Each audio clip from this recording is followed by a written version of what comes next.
that we're on a drift to war? Well, I was talking to Palmerston the other day at our club about it. He's full board at facing down the Ruskies. Bit behind time. What's that? It's young Monkton Milnes. Become quite a regular visitor. It's useful, actually. You can set your watch by him. He's not that young. He's practically middle-aged. Do you know what happened on this day 5 years ago? No, should I? We'd all been invited to the Bonham Carters. Your sister recited a poem. You played the piano, something new by Mr. Chopin. Badly, I'm sure. Oh, yes, rather badly, I'm afraid. And because of my poor performance, that day must go down in history. Oh, dear. No. On that day, we talked for the first time. Really talked, I mean.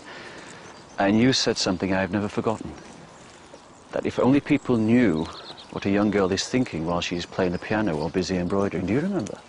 If only people knew she was actually imagining extraordinary adventures. With someone by her side whom she had chosen as a loving and loved companion in life. Yes, it's true. I did say that. Florence, you must know by now that everything you believe in, everything you hold dear, I do too.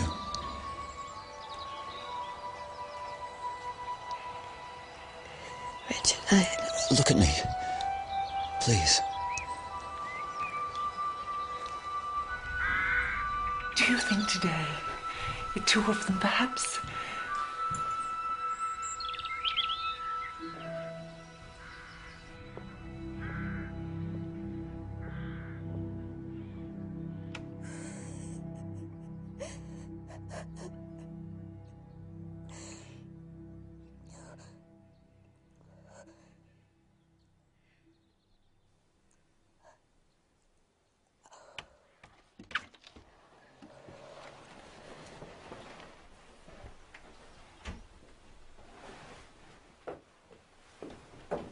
Well, Florence? nothing. What do you mean, nothing? He proposed. I said no. Florence. No, wait! Do you realize what you've done? Yes. Saved myself from a life of slavery. Oh, my goodness, Florence, how could you? I just couldn't. Is that so hard to believe? You have kept that man dangling for 5 years! He understood perfectly, better than you. And you did exactly the same thing with the Nicholson boy, and now our families rarely speak to one another. Would you kindly excuse me, please? Look at this. Look at it! Can any reasonable person want all this? The linen, the china, the 56 pots of jam! Well, if ever one is to entertain properly... And to be treated like a piece of furniture, nailed to an existence where you talk about nothing but who's coming to dinner! What's happened? She said no. To Richard? Yes. She called it slavery. Slavery? But Flo, you know you could have done anything you like with the poor man.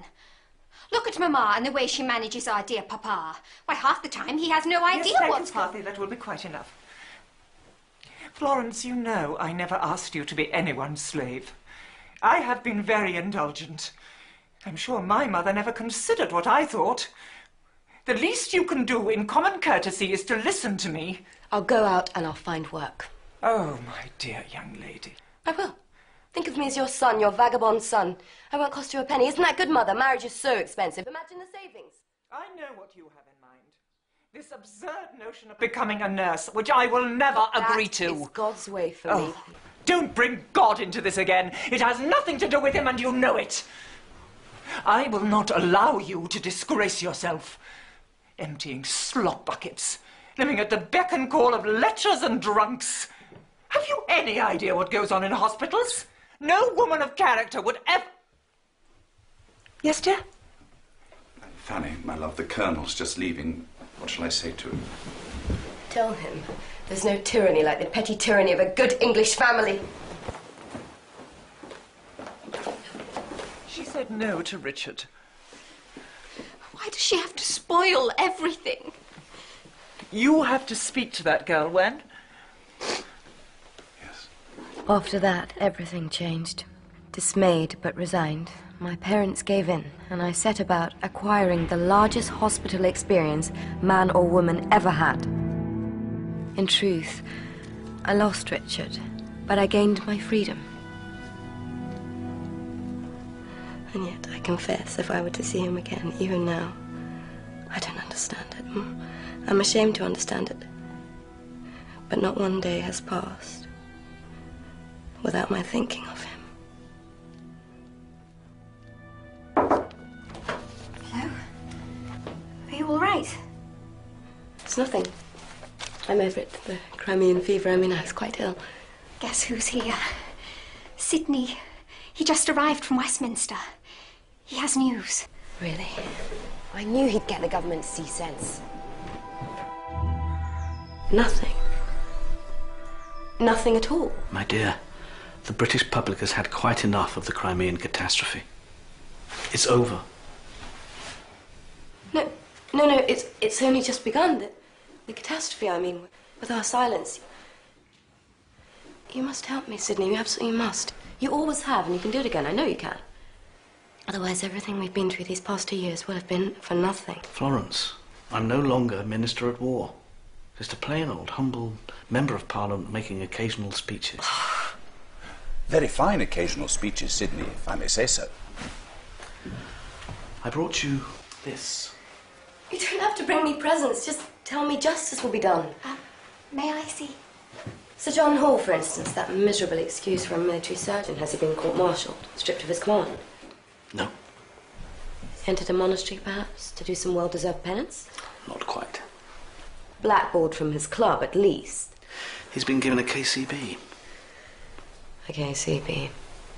Which stands for Knight of the Crimean Burial Grounds, I suppose. Flo. What a beautiful brooch. Bit overdone, isn't it? But see who it is from. In appreciation of her service, Victoria. Her Majesty will be in Balmoral next week.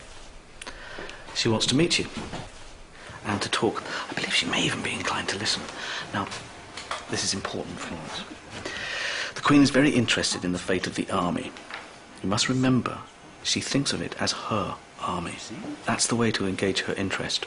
Do you follow me? Do try to be tactful, Florence. Don't say anything that might upset Her Majesty. Nothing about maggots and wounds and frostbite and limbs falling off. Please.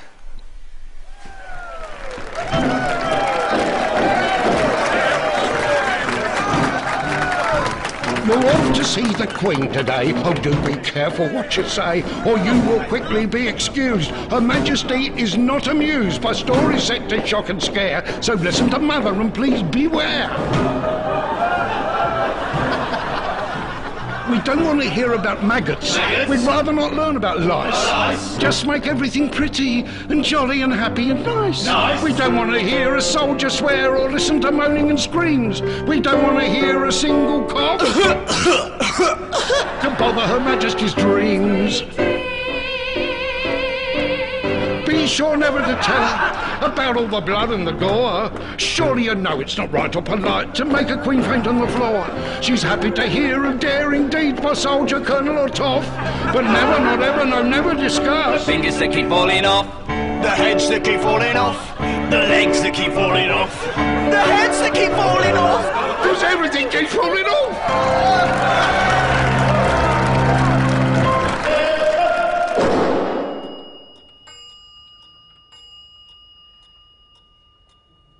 May I offer you some tea, dear?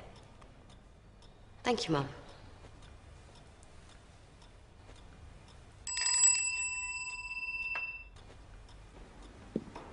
Please continue. Yes, Mum. We lost 10,000 men in 6 months, mostly through gross incompetence, and I came home to find that many of the officers responsible had been promoted. Given honours, medals, titles. Crimes were committed. Terrible suffering inflicted that could easily have been avoided. Yes, Miss Nightingale, but what exactly entitles you to be the judge of that? I studied and visited all the hospitals in London, Dublin, Edinburgh, Paris, Rome and Berlin. I was twice in training with the Protestant deaconesses at the Kaiserwerth Institute in Germany. I spent 1 year as superintendent of the Harley Street nursing home. I personally scrubbed floors of sick rooms, emptied bedpans. I nursed cholera patients whose whole bodies were a mass of... Thank you. And your parents permitted all of this? They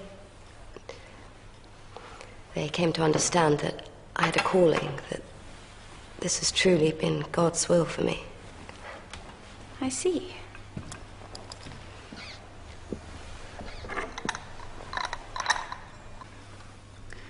And what is it you suggest we do about these crimes, as you call them?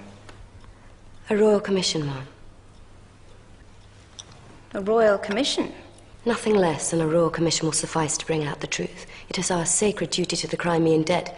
And if I may, Your Majesty, it is also a heaven-sent opportunity to reform the entire hospital system of the nation, not just of the army. Beg your pardon, Ma'am.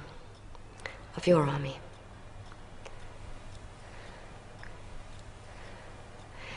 Forgive me, Ma'am. It has been a lifelong dream of mine. We shall think about it.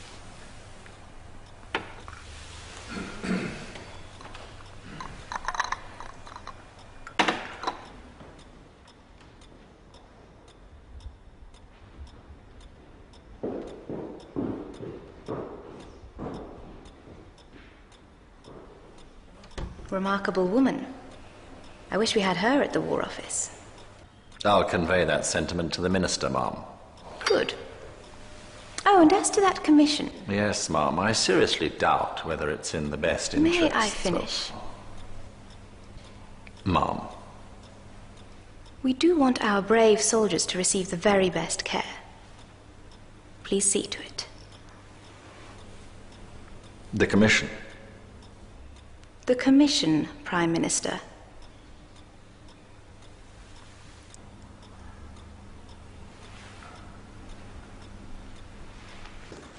A difficult meeting.